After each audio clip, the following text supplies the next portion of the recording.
Hello, hello. Welcome back to another Dose of Sunshine episode. I am your host, Sunny Nielsen, messaging expert. And today we are going to be talking about Seabiscuit. Love the story of Seabiscuit. Seabiscuit was a racehorse in the United States in the late 1930s. Now, if you don't know the story, there's plenty out there that you can get up to speed on who this horse is, what he did, and why I think this story is so impactful for you, the business owner. Now, before we dive right in, again, I'm Sunny Nielsen, messaging expert. If you are joining me live, thank you so much for joining me live. Please drop a note into the comments, #live. And if you catch me on the replay, would love for you to drop a note in the comments, #replay. And if you haven't liked my business page, you can like the page, hit the bell anywhere around the videos, and you'll be notified the next time I put up an episode. Now, that all of that is taken care of, let's dive right in to the story of Seabiscuit.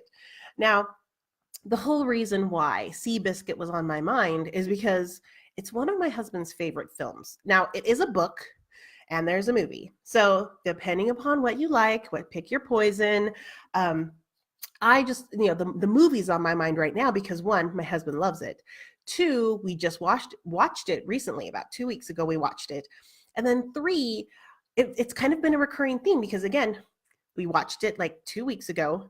And then just last night, I was listening to a podcast and they were talking about Seabiscuit again. And it was just so interesting that this, Seabiscuit, the name kept coming into my mind. Seabiscuit, the movie, kept popping up on TV in different places. And so it was just very interesting. Even as I was going to sleep last night, I was thinking about Seabiscuit. I was thinking about, why is it sticking in my brain? And why did the podcast reference it?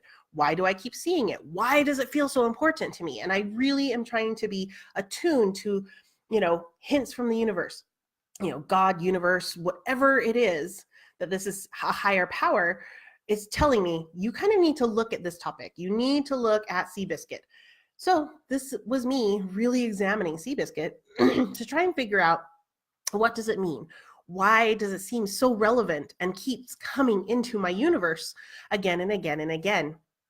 And I found it very interesting because as I started to analyze the story, now, for those of you who don't know, Seabiscuit, as a racehorse, was actually a very small horse in comparison to the other racehorses that were out there at the time. So when he was being trained, or even initially, no one thought he would be a racehorse. He had come from good stock, from good background. But, when people looked at him and he looked at how he was trying to present himself, as far as like, he was kind of a wild horse, hard to tame, hard to manage. And then he was small. He just didn't look outwardly like a champion racehorse. And so a lot of people just wrote him off. And so one of the things that I loved about the movie in particular, again, this is the reference that I have because it's been in my brain and I watched it recently, was the fact that they really took this concept of, just because he's wild, just because he's small, doesn't mean that there's not heart, doesn't mean that there's not drive. And he saw, the trainer, the owner, they each saw something inside Seabiscuit that said, there is something special about this horse, and we need to dig. We need to see if we can cultivate this special, unique diamond in the rough of this horse. And so I love the idea because we as business owners often, especially within ourselves, we don't give ourselves credit. Or, we look at it and we go, we don't have enough money. We don't have the right name. We don't have the right website, or all of these things that supposedly, when you look at everything on the outside, we shouldn't be running a business, or we shouldn't be making money. We shouldn't be successful. But I know that if you started this business, and if you have other people, and if you've had clients that have already paid you money for your business, then that means that people see something in you. You saw something in your product, your service, something that you could offer to the world, to your industry. And then those that gave you money also saw it. Even when you were just starting out, I really want you to think back of the very first person who gave you money, the first client that you ever had. Chances are you remember that person, especially because when you're just starting out and you're always like, is anyone actually going to pay me? for what I think I should offer. Like, is anyone going to pay me money? The first time you get a check or a PayPal transfer, whatever it is, the first time you get money from someone, it is such a wonderful feeling. And it's this validation that you have something of value, you have something of worth, and someone else saw it in you. They saw it enough to give you money to fulfill that project, that work, whatever it is. They saw it in you as well, just like the owner, just like the trainer. Even if you didn't have a website up, even if you didn't have these other things, someone saw something special in you. And I want you to remember that. So anytime that you feel down or you feel like you're just, not where you should be, or you're not big enough, you don't have enough resources, you don't have enough time, remember that first transaction and realize that someone saw something special in you, enough to take a chance on you and give you money. I mean, you saw enough in you to take a chance and say, I want to offer this for money. I want to give this as a service to others so that I can help benefit society, the industry, whatever it is. You saw something, they saw something. So don't discount that feeling and don't forget it as you continue to progress forward and you hit obstacles and you hit those barriers where you start to think, I may not be big enough. I may not be good enough. And one of the best quotes that I love from the movie, it is this point where they're like rallying around the horse, really trying to talk about how great it is in comparison to all these big horses, right? And they keep teasing because they have an oversized jockey, a little teeny horse. And one of the quotes that he says is, the horse is too small, the jockey is too big, the trainer is too old, and I'm too dumb to know the difference. And I love the quote, not only because that's just really good copy. Like, that's whoever wrote that line, I props to the scriptwriter. But more importantly, the impact of that phrase in the concept of, everything seemed to be against them. They didn't have all of the other things that they should have to make a successful business. And yet, Seabiscuit was able to push forward and continue to win, and then even win against one of the top racehorses at the time, even though he was significantly smaller. And this is an area that I want to touch base on. And really the last thing that I want to drive home for you, and why I want you to be like Seabiscuit. Because even though he was smaller, even though he didn't have all the things that you're supposed to have to be a successful racehorse, he was able to accomplish something amazing. So I want you to remember, size and power have nothing on heart and determination. And this is the thing I really want you to really hone in on and hold fast to as you work on your business, as you continue to try and grow.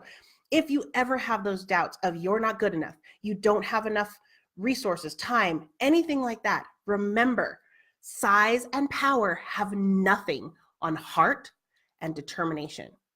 And these were the takeaways that I got from Seabiscuit, his story, and I want you to have those takeaways and to really instill those into your business. Hello, Susanna. Thank you so much for joining me live.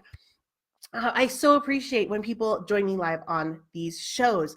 And I really want you, I know that you have some amazing work in your business. And I really hope that this story of Seabiscuit, if you haven't seen the movie, I highly recommend it. If you haven't read the book, if you've got the time, books are always good, and they always give you more detail and more fuller concepts of things that are happening. But if nothing else, again, I was kind of focusing on the movie for this episode because I just watched the movie.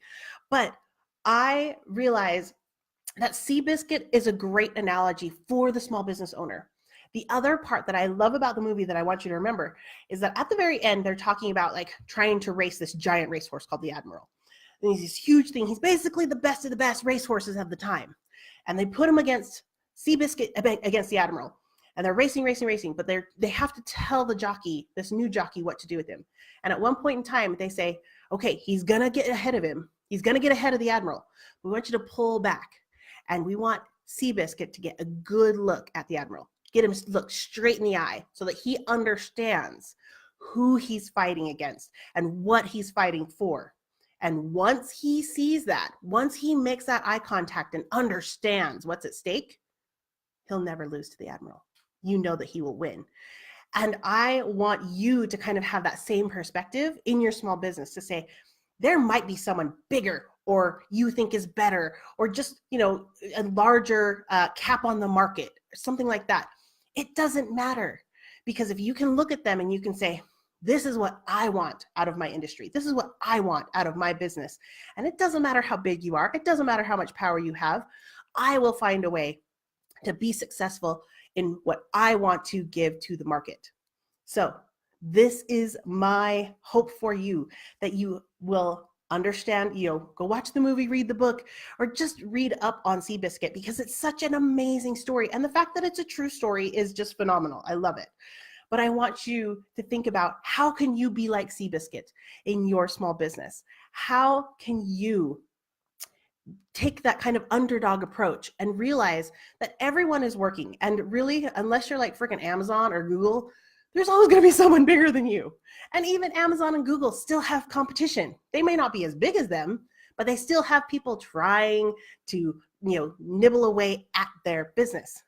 So everyone's in that same boat of fighting a fight, running a race, and trying to be the best, and trying to, accomplish those set goals of success. So I want you to be Seabiscuit. I want you to really understand this story, internalize it into yourself, internalize it into your small business, so that you can look outward, and at every project, every product, service, program that you provide to your clients, that you give that underdog, I'm going to make this work and win mentality. Because again, size and power have nothing on heart and determination.